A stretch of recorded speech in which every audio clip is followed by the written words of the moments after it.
आपण पाहताय प्राध्यापक डॉक्टर मच्छिंद्र सत्य यांचे लोकसंवाद न्यूज. सत्य जे तुमच्या समोर. ग्रामीण आणि उपजिल्हा रुग्णालयात तज्ञ डॉक्टर 108 रुग्णवाहिका आणि शीत शवपेटीची सुविधा तातडीने द्यावी अशी मागणी आमदार प्रवीण स्वामी यांनी केली. महिला आणि बाल विकास विभागाला मानवी विकासाचे साधन म्हणून शासनाने प्राधान्य दिले पाहिजे.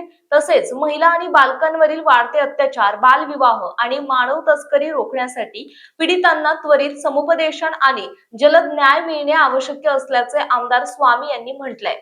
पाहुयात. अध्यक्ष महोदय,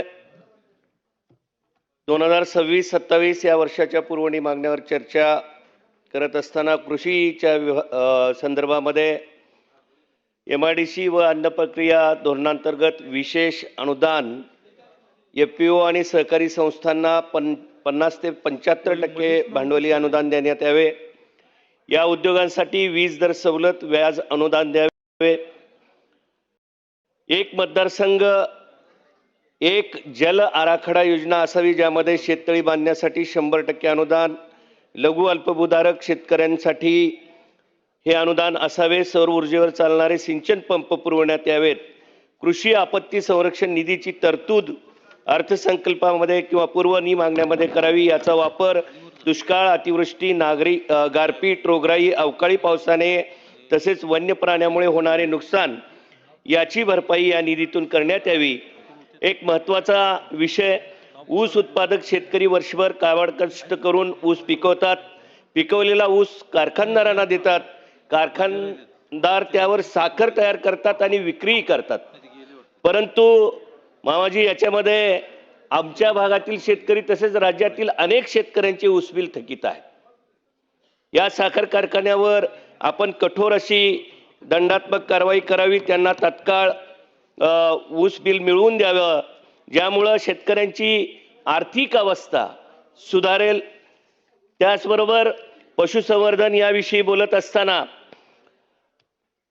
पशूंच्या विषयी लंपी, ब्रुसेलोसिस, तोंड लाळ खुरकत यासारख्या रोगांच्या नियंत्रणासाठी लागणारी औषधी लसीकरण मोहिमे वेळेत 100% पूर्ण करण्यात यावीत.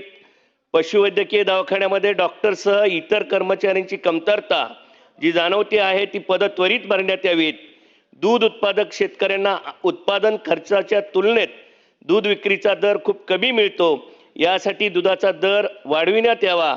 कृत्रिम रेतन सेवा केंद्र ग्रामीण भागात यांची उभारणी करा. सर्वत्र या रेतन केंद्राच्या माध्यमातून सेवा देण्यात यावी. एकच मुद्दा, ग्रामीण रुग्णालय, उपजिल्हा रुग्णालय, आरोग्य केंद्रामध्ये तज्ज्ञ डॉक्टर, त्याचबरोबर 108 ॲम्ब्युलन्स सेवा, त्याचबरोबर शीत शवपेटी जी मॉर्च्युरी कोल्ड स्टोरेज आपण त्यांना म्हणतो, या प्राथमिक आरोग्य केंद्रामध्ये, उपजिल्हा रुग्णालयामध्ये उपलब्ध करून द्याव्यात. ही केवळ सुविधा नसून मृत व्यक्तीच्या सन्मानाचा तसेच कुटुंबाच्या मानवी हक्काचा प्रश्न देखील आहे.